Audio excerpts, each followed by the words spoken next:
My name is Jeremy Anderson, and until recently, I was content with my life.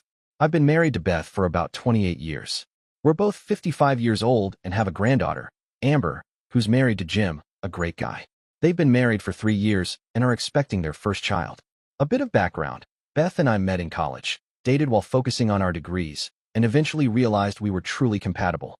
We got married 18 months later, and 2 years after that, Amber was born. She turned out to be a smart, amazing daughter. Beth has 25 years of teaching experience, and I work in the finance department of a large company that mostly handles government projects. I'm responsible for controlling expenses and ensuring compliance with government regulations. I've been in this role for 31 years and manage a team of 4. This story starts in the summer, when Beth isn't working and enjoys getting together with 3 or 4 of her regular friends.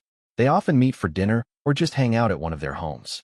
Sometimes, they'll go to a bar to listen to music or even dance if invited. I never questioned these gatherings because Beth was rarely late, didn't drink excessively, and was generally a responsible person. This began about 3 years ago, right when Beth and I became empty nesters. We both love our granddaughter, and I hoped that as we got older, we would rekindle the passion in our relationship. We aren't as active as we used to be, but we still go out for dinner at least once a week, sometimes alone, sometimes with friends. Everything seemed fine to me in our marriage, at least that's what I thought. One afternoon, after having lunch with my friend Harry, I was on my way home when I noticed several cars parked in front of our house. I parked down the street and walked home. As I entered through the side door leading to the back patio, I could hear loud laughter. I assumed they had a few bottles of wine. As I listened, I heard Sophie, Beth's best friend, laughing and saying she loved her husband Sam, but that he was old, overweight, and could barely stand. She said sometimes she just needed affection and that she had a great toy to enjoy herself when her husband wasn't up to it. She joked that his nickname was Minuteman, and everyone laughed. I felt embarrassed for him since he was a decent guy and was at our house. While he might be a little overweight, Sophie wasn't exactly petite herself. I had never heard her talk about her husband in this way before, and I felt bad for him. I didn't go into the room, wanting to hear more of what they were saying. Then Maria chimed in, mentioning that her husband, Harry, was different and fine with it, but she wasn't happy with his size. She mentioned that she could barely feel it, and, after having 3 children, she longed for something more. Everyone laughed and asked how large it was. She claimed it was about 4 inches. Then Sophie responded, "No, how hard and large is he?" Maria giggled and said, "It's hard. We should call him Teeny Weeny." Sophie laughed and said, "Everyone exploded." She then told Maria that she could use a toy whenever she wanted. She went on, "Will he be able to find this little thing when the time comes?" I stood there, shocked by how open all the women were about their husbands. Harry is a dear friend, and I felt terrible for him while they laughed. At least my wife was silent. I was relieved that she hadn't joined in. I thought, at least I had a wife who was respectful. Then it was Ellen's turn. I barely knew her husband, Ally, but he seemed pleasant enough. Ellen said she was going through menopause and wasn't interested in sex anymore, but her husband was still very much interested. She said he would sometimes beg her to please him, and she'd help him out. She claimed she enjoyed making him act like a teenager, laughing at him when he got excited, and teasing him. When he did, she called him the Blue Barrel Boy. All the women laughed, and I heard my wife laugh too. Then it was her turn. "Okay, ladies, admit it. We're all married to older men who are kind of sad," Sophie said. "Beth, what should we call Jeremy? What's his nickname?" I stood there in silence, waiting to hear what she would say. She laughed and replied, "I think Pillar sounds good." Everyone burst into laughter. I was stunned. My wife had never said anything like that to me before. I never pressured her for sex, and when she was tired, I would just kiss her and leave it at that. I never considered myself intrusive. Was she really saying this, or was she just playing along? I remembered that during the times we weren't together, it was only once every couple of weeks, especially when she was going through menopause. She'd never complained about me. I stood there, my heart racing, feeling a mix of anger and hurt, with no idea what to do. Then Sophie, clearly the ringleader, remarked, "We girls are bad too. We should start going to this new club and invite some young guys to dance with us. If our husbands aren't doing it for us, we can at least have some fun with the guys at the club." The others laughed and agreed it was a great idea. Now I was curious about what went on at the bar. Beth never came home drunk or overly enthusiastic. She'd usually take a quick shower before going to bed, and I was often still awake. One day, I asked her how her night had gone, whether she had danced, and if she was a good dancer. She chuckled and said, "I've got something better at home." What the hell, I thought. Was she being unfaithful? I hadn't noticed anything when I stood outside the door. They clinked their glasses and agreed that they should go out more often. I just stood there, listening. The laughter and drinking continued. Ellen then raised a toast to the Minute Man, the teeny weeny, the boy with the blue balls, and the pillar. Everyone lifted their glasses, and I felt disgusted. Was this a regular thing whenever they got together? Finally, Ellen said, "You know, we're all married, and we should be thankful that our husbands are good fathers and providers. Even if they have their flaws, they're still ours." I hoped Sophie had come back, but she hadn't. Yes, they were good fathers, but sometimes we need more. The thought of trying someone younger just once seemed tempting. Then there was a long silence, and no one said anything. It was getting late when Ellen finally spoke up. "We have to go back to the old boys now." I quietly slipped out the back door and headed to my car before anyone else left. I was so furious. I knew I needed some time to cool off before going home. I drove around the neighborhood, eventually stopping at a park. I walked for a while, trying to clear my head. What I'd overheard kept replaying in my mind. I always thought the women were sweet and kind, which made what I heard even more surprising. Was I really in such bad shape? I was a little overweight, sure, but I was in better shape than most of the women. I wasn't handsome, but I wasn't unattractive either. They were all a bit hefty, and while they were pretty, I didn't expect them to be looking for young guys. Should I tell Beth what I overheard? Should I secretly follow them to the bar next time? The more I thought about it, the more conflicted I felt. I loved Beth, but the level of contempt I heard that night infuriated and hurt me. Was she so naive to think it wouldn't hurt? How would she feel if I said similar things about her to her friends' husbands? It was getting dark by the time I went home. When I pulled into the driveway, everyone had already left. I walked in through the back door and into the kitchen, where Beth was finishing up her cleaning. When she turned around and saw me, she said, "Hi, dear. How was your day?" I looked at her as if I didn't even recognize her. I wanted to say something, reprimand her, but I stayed silent. "Honey, what happened? You seem upset." "I just had a rough day, and I'm really exhausted." "I thought you were going to dinner with Harry. What happened?" "Harry is fine. It's just been a horrible day. My head is pounding. I think I'll take a shower, read for a bit, and then go to bed." Beth rushed over to me and hugged me, but I just stood there, limp and drained. She kissed my cheek, and I pulled back, walking away. "Do you need anything? How can I help?" "No, I'm okay. Just really exhausted." I showered and collapsed into bed. She peeked into the room while I was reading. "Please let me know if there's anything I can do. I love you." I just nodded. I took some sleeping pills and eventually fell asleep. I remember Beth trying to cuddle up to me, but I pretended to be asleep. She rolled over and eventually fell asleep herself. Saturday morning, I woke up early and decided to go for a bike ride. Beth was still asleep, so I walked outside, planning to ride for about an hour. I usually only rode for 30 minutes, which was enough to keep me in shape, but today I wanted to push my endurance. When I returned, Beth was already having breakfast. I was sweating and headed straight for the shower. "Jeremy, I'll make you breakfast. What would you like?" "I'm going shopping with Amber for pregnancy clothes today. Don't worry about me. I'll just have a bagel and some coffee." "Okay, have a great time." By the time I came downstairs, she had already left. I felt a sense of relief as she went out. I couldn't think clearly about what to do at first, but then my anger fueled my determination. I realized I needed to gather more information about the trips to the bar. One of my assistants, Dan, a 32-year-old who had been working with me for nearly 5 years, might be able to help. As far as I remembered, my wife had only met him once, so maybe he could keep an eye on her without raising any suspicions. We still had a landline, and I considered disconnecting it, relying only on our cell phones. I also planned to monitor the home phone, possibly picking up something to track calls. I spent the entire day going through Beth's emails, which she never bothered to keep private. I reviewed about 2 years of correspondence and found nothing suspicious. I wondered why she hadn't deleted the old messages. Now, I was glad she hadn't. Around 5 o'clock, I heard her car pull into the driveway. She came storming in, talking about how great her day had been shopping for Amber. I was relieved since I really care about our daughter and thought she and her husband could use our help. Beth kept talking nonstop, and I just sat there, nodding along. Finally, she mentioned that she'd have some leftovers from last night's gathering for dinner.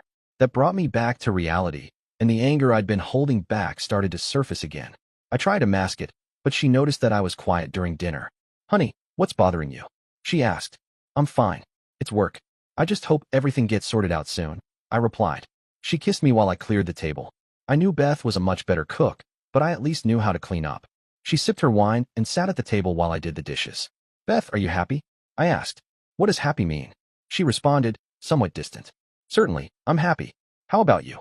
"I'm fine, but you sometimes seem a little distant. Are you enjoying time with your girls?" This was her opportunity to say something like, "Yeah, I love hanging out with my friends. We have so much fun because we're all the same age and have similar interests." Instead, she asked, "Do you dance with other men when you go out and listen to music?" She looked up at me and laughed. People sometimes ask me to dance, and I do. It's innocent, and I never let them get too close. Are you nervous around young men? Do you ever feel jealous? I asked. Well, Jeremy, I think you're the one who's jealous, she replied. Don't worry about it, dear. I'm just curious, though. 4 or 5 beautiful women sitting together can attract a lot of attention. Do you slow dance with them when they ask? Jeremy, what's up? You know I would never let anyone get too close. Do any of the other girls ever dance with the guys? I asked. She looked at me suspiciously and said, Jeremy, I don't think any of the women would do anything wrong. You know them all. They'd never do that. I thought for a moment and then suggested, why don't we host a picnic and invite them and their husbands? She shrugged and said, I think they're all busy. Okay, I was just wondering when you girls would be getting together again, I said. Then she added, Jeremy, I wanted to talk to you about this. Sophie has a lake house, and she suggested we all go there next weekend. I turned to look at her. When were you planning on telling me about that? I meant to mention it last night, but you weren't feeling well, she explained. When will you leave? We plan to leave Friday morning and return Monday evening, just in time for the 4th of July. We usually host a party on the 4th. Will you miss the party? No, I'll be back in time for the fireworks, she replied. You'll miss everything else. Amber and Jim usually come to visit, I said, sensing her discomfort. Beth looked at me, realizing I wasn't happy. Jeremy, I'll make it up to you when I get back. Sometimes girls just need a break. I nodded but felt a growing unease. After hearing the women's conversation, I couldn't shake the feeling that something wasn't right. I went into my office to think. She rarely took trips like this, and now, with everything I'd overheard, I had serious doubts. Beth came into the office later. Jeremy, you're not upset with me, are you? No, I just want you to tell me everything. By the way, who's going? Sophie, Maria, Ellen, and Tracy. She works with Sophie and is a close friend of hers. I don't know Tracy. What's she like? She's about our age, I think, but she's divorced. I felt a knot tighten in my stomach. My wife wanted to go away for a few days with some other women, and I had no idea what was really going on. It felt strange that she suddenly wanted to spend more time with her friends. Well, I was thinking we could spend some time together too, since they have Monday off, I suggested. That's really sweet, sweetheart, but this is the one time we can all get together. Don't worry, you and I will have some time before the summer's over, she said with a smile. As the week went on, I could tell Beth was excited about the trip, and my frustration only grew. I decided to try one more time. How about I join you on Friday evening and leave on Monday morning? I proposed. You'll still have time apart, but we could spend some time together too. She gave me a confused look. What's wrong with you? We just need some girl time. You have your time, but you won't like it if I go golfing with the guys over the weekend, I said, trying to make her understand. That's because it's too expensive, and I don't like being alone. Please try to understand. You're acting like a child. Her words stung, but I decided this would be my last attempt. Maybe she was right, girls did need time alone. But after what I overheard, my worries were stronger than ever. I had to learn more, so I came up with a plan.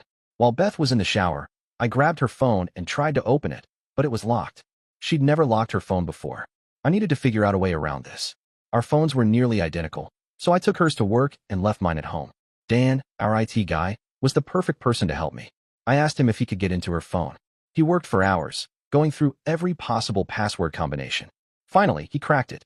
With the phone unlocked, I started scrolling through her texts, hoping to find something that would give me answers. I uncovered a wealth of information and tried to forward some of the messages to my home email. I thanked Dan for his help, and he seemed pleased to assist me. It became clear that Sophie was the group's ringleader.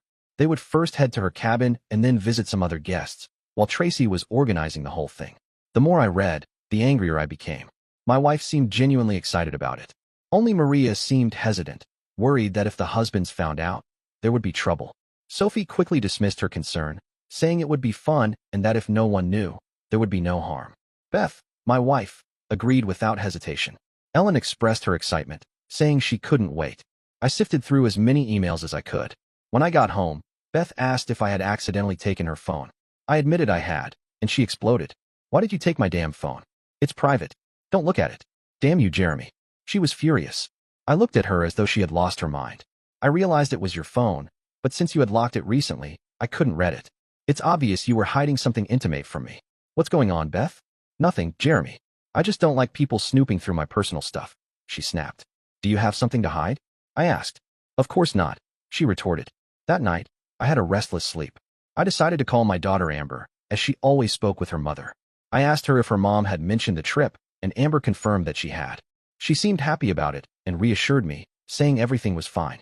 She just seems a little different. Maybe it's because she's excited about the baby. We can't wait. She added. Beth came home later and noticed I was upset. Honey, you know how much I love you. It's just a simple getaway, and I'll be happy to see you when I get back. She smiled, but I replied dryly, I hope so. The next morning, I got up early and went to work, deciding to check her messages again. Sophie kept assuring the girls it would be fun, but she never mentioned what they were actually going to do. Tracy was the only one who seemed to be organizing everything. I wanted to speak with Dan again, so I showed him some of the emails. I asked if there was any way to access the emails more directly. Dan looked over the messages and asked, Who is Tracy? I don't know. Someone who works with Sophie, I replied. Dan grinned broadly. She's my sister. She recently organized a bachelorette party for a friend. She told me one of her colleagues wants to hire a stripper for some of her friends. Tracy said she could arrange that for them. The funny thing is, her friend mentioned that there's a bachelorette party this weekend. I must have gone pale, as Dan noticed right away. Jeremy, don't worry. I'll figure this out, he reassured me. Now I finally understood what was happening. My wife was going to a private party that included a stripper, and I couldn't help but wonder how far it would go. A private party isn't the same as a strip club, and the intimacy of it made me uneasy. I continued reading Beth's messages. In one, she mentioned that I had been getting angry lately. Sophie responded, After this weekend, he better treat you better, because if he doesn't, you won't be seeing him again. That message made my blood boil, and I had to resist the urge to punch the wall. I quickly began forming a plan.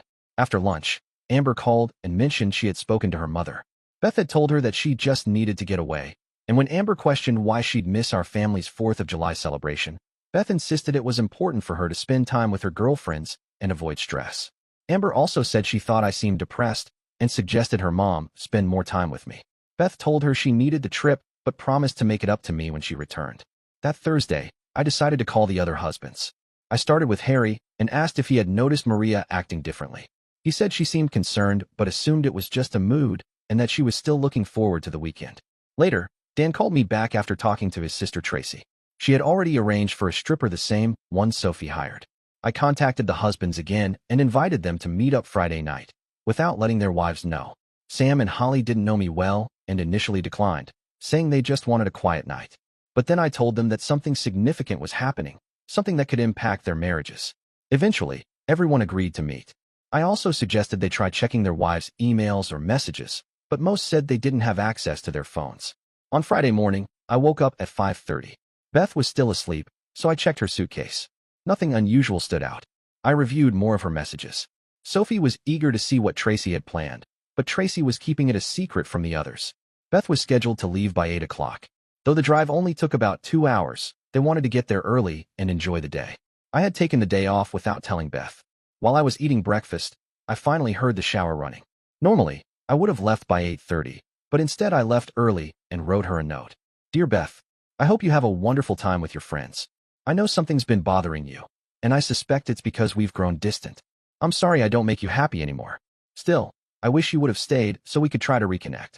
I've been feeling lost lately and wanted to be near you because, for so many years, you made me feel like I mattered. I've loved you for more than 28 years, and no matter what happens, I truly wish you happiness in the future. When Sophie texted that she'd be picking Beth up at 8 o'clock, your loving husband Jeremy began to grow concerned. Beth replied, Sophie, something's wrong with Jeremy. I'm worried I won't be able to leave until I talk to him. Sophie responded dismissively, Beth, for God's sake, he's a grown man. He's probably just sulking about being left alone for the weekend. He'll get over it. Beth wasn't amused. Damn it, Sophie, this isn't funny. I'm starting to think he suspects something. I've been awful to him lately. I really need to talk to him. Sophie gave in, saying she'd call Harry to see what he could find out since he had also left early that morning. The women began reaching out, only to discover that none of their husbands were easy to reach. Sophie then messaged the group firmly, get ready. We're all heading out for the weekend, no excuses. The men will be fine. I had been preparing for this for days. Now it was in the hands of the men. Maybe we weren't as out of shape, clueless, or passive as our wives made us out to be. It's not too late, I told myself, to save our marriages, or at least stop them from being completely destroyed. Harry and I were already in contact when Sam and Ally arrived. Everyone looked tense, but I reassured them that concern was natural. I called you all here because I believe our wives may violate their marital vows this weekend, I said. Can you live with that? Then I laid out the entire story, how I overheard their conversation, how I accessed my wife's phone, and everything I'd uncovered about the planned weekend. Sam, Ally, and Harry were furious. The room went quiet. Then I presented my plan. We would leave early Saturday morning, drive up to the cabin, and watch events unfold from a distance. We all agreed to go dark, no phone calls, no texts, no emails. Let the women feel the silence. Let them wonder. It would be hard, but it was time to shift the pressure back on them. We talked late into the night and agreed to meet again at 9 a.m. I barely slept. My phone buzzed nonstop. Beth sent around 20 messages. At first, she sounded worried. Then her tone changed. She lashed out, calling me a selfish brat for trying to ruin her weekend. I eventually fell asleep. The next morning, I called Amber. She said her mom had been in contact and was clearly upset. Amber explained that Beth told her she needed to run away and have fun with the girls. After that, Beth hung up on her. I went into our shared accounts, as I normally manage most of the finances, and saw that Beth had withdrawn $500 for the trip. Now her intentions were clearer. I alerted the guys and told them to check their own accounts. They did, and sure enough, all their wives had made similar sizable withdrawals. Sam, Ally, and Harry felt humiliated and angry, especially by the sheer disregard shown to them. I urged them to stay calm for now. The confrontation would come soon enough. We knew something was scheduled to happen at 8 o'clock, so we needed to arrive in about 7 hours. We weren't about to let the girls down. After my conversation with the group, Tracy kept me informed. She explained how Sophie had approached her, asking if she knew a good stripper for a girls' night out. Tracy happened to know one from her past, and when I shared this information with my husband, his anger only deepened. Tracy even took several photos of the stripper and sent them to Sophie, who apparently was so excited she nearly lost control. The man was in his late 40s, tall, handsome, and impressively muscular. Tracy added that he was particularly well endowed, which Sophie definitely noticed. Sophie asked Tracy if the man would be open to doing a variety of things. Tracy relayed how Sophie joked that they were all married to old farts and just wanted to experience how a hot, younger man might treat 4 women. Tracy confided that the others weren't aware of all the details, but Sophie hinted it would be a private, exciting experience for everyone. As Tracy and I continued talking, the men in our group were fuming. Fortunately, we managed to calm things down for now, but we all sensed our relationships were standing on shaky ground. I texted Tracy as we got closer to check whether everything was in place. A few minutes later, she called me after stepping outside. I told her how grateful we were for her help and that maybe, just maybe, this would save a marriage or two. "I'm happy to help," she said. "My own husband was a cheat and a disappointment. When Dan mentioned your situation and I realized I was working with Sophie, I couldn't stay quiet." Sophie had already told the others that the stripper would be arriving soon. I needed the full truth, especially about Beth's reaction. Tracy hesitated, but eventually told me, "Jeremy, I think your wife is really under Sophie's influence. She gets dragged into things she wouldn't normally do. Please, Tracy, be honest. Did anyone confess to crossing the line at the bar?" "It's hard to say," she replied. "They said some guys kissed them and touched them a bit, but no one got too into it. As for your wife, she told them once she took his hand and placed it on his erection. She said it was huge. Then she pulled away and didn't take it further." "I understand," I said. "They know what's coming," Tracy added. Sophie told them that if they enjoyed the feel of a big man's equipment, they'd really enjoy seeing it in action. She joked that they might even get involved. Tracy ended the call by saying, "I have to go, they think I'm chatting with the stripper." Then she added, "What your wife did wasn't unforgivable. Please understand it's Sophie who's pushing all of this." "Thank you, Tracy," I said. "Without your help, we'd still be completely in the dark." When I shared everything with the guys, their fury ignited again. But we were close, just minutes away from confronting them. I texted Tracy one last time. "We'll be there in 10 minutes. She replied, "Okay." They just finished dinner. It was 7:30 in the evening. The cabin stood on a small hill, overlooking a peaceful lake. Sam mentioned that it had been in his family for 3 generations. It was rustic but beautiful, with a stunning view and no neighbors for half a mile. We parked the car on a dusty road a few hundred yards away and made our way toward the cabin on foot. We overheard the women talking. They must have been on the cabin's back porch overlooking the lake. Sam quietly opened the front door, and the rest of us followed him inside. The women hadn't noticed us yet. They were sipping wine and deep in conversation. When Sam unlocked and opened the rear door, their chatter abruptly stopped. "Hello, ladies," Sam said with a calm smile. They all turned, stunned and speechless. Finally, Sophie broke the silence. "Sam, what the hell are you doing here? This is a girls' weekend. We were just about to head out before you showed up. Come and I want you to meet my friends." Then, with a mocking tone, she continued, "Ladies, meet Blue Ball Boy, Little Weenie Boy, Pillar Boy, and of course, Minute Man." "Is that right?" Sam asked, turning to face her. Sophie had no response. She was frozen, which pleased us. I spoke up next. "Everyone, please sit down. We need to talk." Beth tried to interject, but I stopped her. No. She quietly took her seat, already crying. Maria looked pale, like she had seen a ghost. Ellen looked like she was about to have a breakdown. We'll speak first, then you can have your turn, I said. Turning to Tracy, I added with a smirk, so you're Tracy. You're amazing. My wife says you're her age. How old are you? Feigning surprise, Tracy replied, I'm 34. I glanced at Beth. Clearly, my wife is either blind or lying. Isn't that right, hon? I winked. The women were visibly nervous.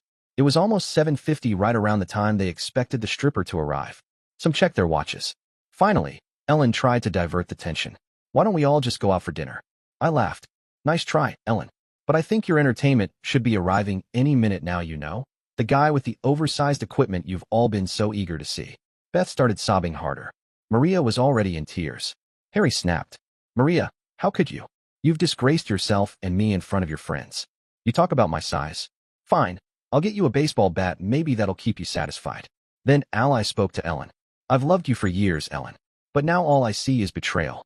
You told others that I need you, that I'm weak. I wanted to be more than just a passenger in our marriage. Not anymore. Sam followed. Sophie, you're disgusting. Most of the chaos this weekend, your friends' bad choices, it all started with you. Your own insecurities poisoned everyone else. I once thought I loved you, but you made that impossible. After our divorce, feel free to keep chasing larger sizes. Oh, and your 5th place really does look enormous in those pants. Keep growing, and they might just tie ropes to you and float you down the Macy's Thanksgiving Day parade. Finally, I faced Beth. And you, after 28 years, this is how you thank me? With lies and cruelty, all for your amusement? You've burned every bridge behind you. Don't worry, someday I'll have a new pillar, and you'll never see it, touch it, or be near it again. Maybe you'll go back to the bar and grope strangers like you apparently enjoy. And by the way, there isn't going to be a stripper. We shut that down as soon as we found out. Don't worry about how we just did. Honey, I hope the $500 you took from our account can help you find a new place to stay, or maybe you can go track down a stripper, I said. I've had enough. Have a nice life. The women followed us outside, trying to explain themselves, but I didn't hear a word. Before we left, we let the air out of 2 of Sophie's car tires. It was a holiday weekend, so she wouldn't be able to get them fixed until at least the next day. Tracy had already slipped away while we were still confronting our wives. We all went home. Beth kept calling and emailing me. Every message was an apology, claiming the whole thing had been a joke. One voicemail said, Jeremy, I'm so sorry. It was all just a joke between the women. We didn't mean to hurt anyone. I would never actually do anything with another man. It was meant to be fun, but I should have told you about it beforehand. I love you and can never replace you. I didn't respond. Instead, I went to Amber's house and had a peaceful picnic with her and Jim. I told her what happened, that her mother had hired a stripper for their entertainment, and I no longer trusted her. Amber was shocked and upset. When her mother called later, Amber asked her, So, did you enjoy the stripper? Beth tried to laugh it off, saying it was just a joke, and insisted Amber shouldn't mention it again. Our wonderful wives came home on July 4th. I had already spent the day with Amber and Jim. Eventually, Beth showed up too. Jeremy, Amber, Jim. I'm so sorry for what I did, she said. I want you all to know that I love you, and will do everything I can to fix this. Amber replied, I'm very disappointed, Mom. I can't believe you thought this was okay.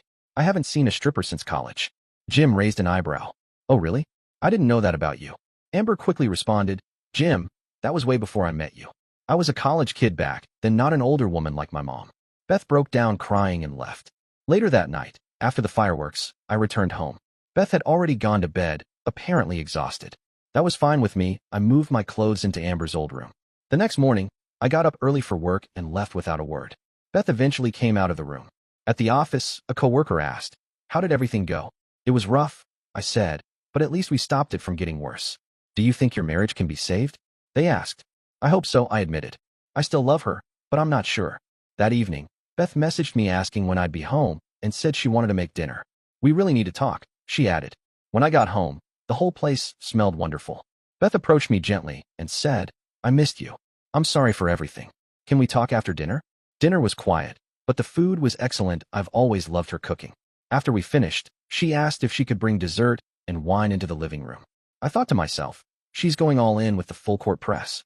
Jeremy, she began, I'm sorry about everything that happened over the weekend. We never actually intended to do anything with the stripper. Honestly, I didn't even know about it until we got there. Beth, when exactly did you find out? I asked. And why didn't you speak up, or at least tell Sophie it was inappropriate? I thought about it, she replied, but she organized everything. It was her cabin, So we all just kind of followed her lead.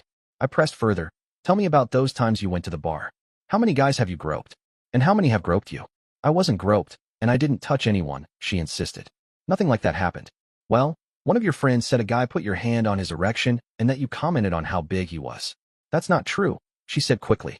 He may have accidentally brushed against me, but I never felt anything or did anything inappropriate. I've done a lot of thinking over the past 2 weeks, I said. I'm really unhappy. You didn't seem to care when I was hurting, and your lack of respect is appalling. The way you talked about us husbands was disgusting, like we were just clients, not your life partners. Where's all this coming from? She asked, looking wounded. We were just talking, it was girl talk. We exaggerate sometimes, especially when we've had a few drinks. I know it sounded bad, but we didn't mean anything by it. How would you feel if we husbands had said similar things about you women, especially something like calling one of you fat and laughing about it? I shot back. You'd be furious.